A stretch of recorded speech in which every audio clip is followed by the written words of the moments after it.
கர்த்தருடைய பரிசுத்த நாமத்திற்கு மகிமை உண்டாவதாக. இன்றைய வசனம் ஏசாயா 49:23 கர்த்தருக்கு காத்திருக்கிறவர்கள் வெட்கப்பட்டு போவதில்லை, நான் கர்த்தர் எனக்கு காத்திருக்கிறவர்கள் வெட்கப்படுவதில்லை பார்க்குறோம். அதனால கூட இந்த வார்த்தை கேட்குற ஒவ்வொருத்தர் வாழ்க்கையிலையும் நாம் வெட்கப்பட்டு போகாமல் இருக்கணும்.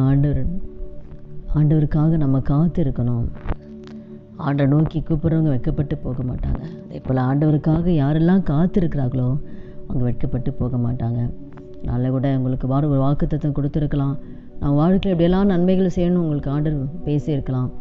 அப்போ ஏன் என் வாழ்க்கையில் இன்னும் அந்த வாக்குத்தத்தம் நிறைவேறலை, ஏன் என் வாழ்க்கையில் எதிர்பார்க்கிற நன்மை பெற்றுக்கொள்ள முடியலன்னா, ஒருத்தருக்கு உடனே கொடுப்பாங்க, ஒருத்தருக்கு ஏற்ற நேரத்தில் கர்த்தர் வச்சுருப்பார். அப்போ அந்த ஏற்ற நேரத்தில் தான் ஆண்டவர் நம்ம கொடுப்பாரு. ஆபிரகாமு கூட குழந்தை கொடுக்குறேன்னு சொல்லி ஆண்டவர் சொல்லிட்டாரு. ஆனால் சொல்லி 25 வருஷத்துக்கு அப்புறம் தான் ஆபிரகாமுக்கு ஆண்டவர் குழந்தை கொடுத்தார். 25 வருஷம் ஆச்சு. அது வரைக்கும் அவர் பொறுமையாக காத்திருந்தார். அவர் காத்திருந்து ஆண்டவர் அந்த அற்புதத்தை, பிள்ளை செல்வத்தை ஆபிரகாம் பெற்றுக்கொண்டார். அப்போ ஆண்டவருக்காக நம்ம காத்திருக்கணும். நிச்சயமாக தேவன் நம்ம வாழ்க்கையில் கொடுத்த வாக்குத்தத்தை நிறைவேற்ற அவர் உண்மையிலவராக இருக்கிறாரு. அப்படின்னா பொறுமையோடு நம்ம காத்திருக்கும் போது நிச்சயமாக வெட்கப்பட்டு போக மாட்டோம். நம்ம கர்த்தர் கொடுத்த எல்லா வாக்குத்தத்தங்களையும் கர்த்தர் நிறைவேற்றுவார். ஆனால் ஒரு திருமணத்தில் கூட அவர் குறித்து அவர் அந்த அற்புதம் செய்யறதுக்கு வச்சிருந்த அந்த நேரத்தில் தான் கர்த்தர் அற்புதம் செஞ்சார். அதுதான் என் வேலை இன்னும் வரலன்றார். தாயார் சொல்லும்போது என் வேலை இன்னும் வரலை. அப்போ அவர் குறித்த அந்த வேலையில் தான் ஆண்டவர் அற்புதத்தை செய்கிறார். இப்போ நம்முடைய வாழ்க்கையில் ஒவ்வொருத்தர் வாழ்க்கையிலையும் நமக்கு நன்மை செய்கிறதுக்குன்னு ஒவ்வொரு நேரங்களை ஆண்டவர் வச்சுருப்பார். அந்தந்த நேரத்தில் அவர் அழகாக கரெக்டாக செய்வார்.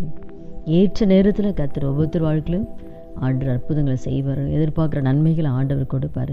பிள்ளைகளுடைய வேலை காரியமாக இருக்கலாம், திருமண காரியமாக இருக்கலாம், கடன் பிரச்சனையாக இருக்கலாம், எல்லாவற்றிலும் ஆண்டவர் விடுதலை கொடுக்க அவர் வல்லமையுள்ள தேவன். நம்ம ஒரு மரித்து போன தெய்வத்தை வணங்கலாம். அந்த உலகத்தில் அண்டசராசரங்களை படைத்த ஒரு ஜீவனுள்ள தெய்வனை நம்ம வணங்கும் போது நம்ம எந்த காரியத்தை குறித்து கவலைப்பட வேணாம். நிச்சயமாக உபத்திரவங்கள் உண்டு, ஆனால் திடன் கொள்ளுங்கள், நான் உலகத்தை ஜெயித்தேன். உபத்திரவம் கர்த்தருடைய பிள்ளைங்க வாழ்க்கையில் ஒவ்வொருத்தர் வாழ்க்கையில் இருக்கும். ஆனால் ஆண்டவர் உலகத்தை ஜெயித்தபடியினால நிச்சயமாக நாமும் ஜெயிப்போம். நிச்சயமாக எல்லாவற்றும் தான் ஆண்டவர் விடுதலை கொடுப்பார். அதே போல் ஜெபத்தில் காத்திருக்கணும்னு ஆண்டவர் விரும்புகிறார்.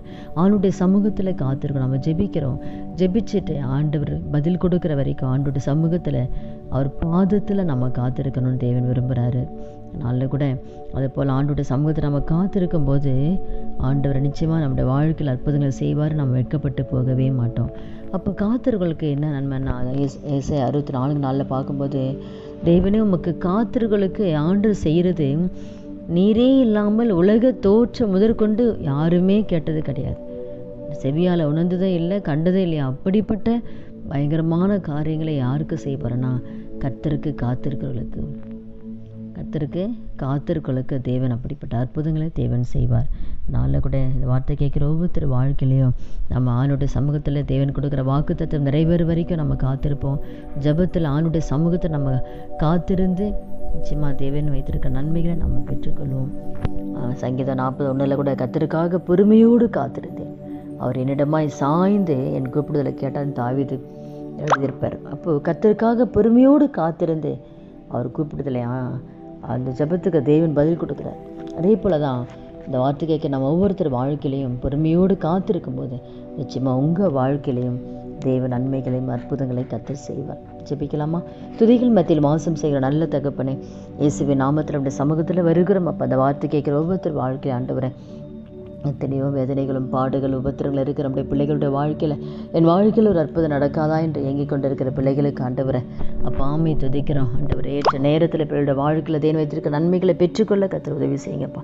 பொறுமையோடு காத்திருக்கக்கூடிய கிருபை கர்த்தர் கொடுத்து கர்த்தர் வைத்த நன்மைகளை பெற்றுக்கொள்ள கிருபை தான். எந்த வெட்கப்பட்டு போகாமல் கர்த்தர் நன்மையான காரியங்களை செய்து உங்கள் நாமத்தை மையப்படுத்துங்கப்பா. இயேசுவின் நாமத்தில் ஜெபிக்கிறோம் நல்ல பிதாவே, ஆமேன். கர்த்தர் நாமத்துக்கு மகிமை உண்டாவதா.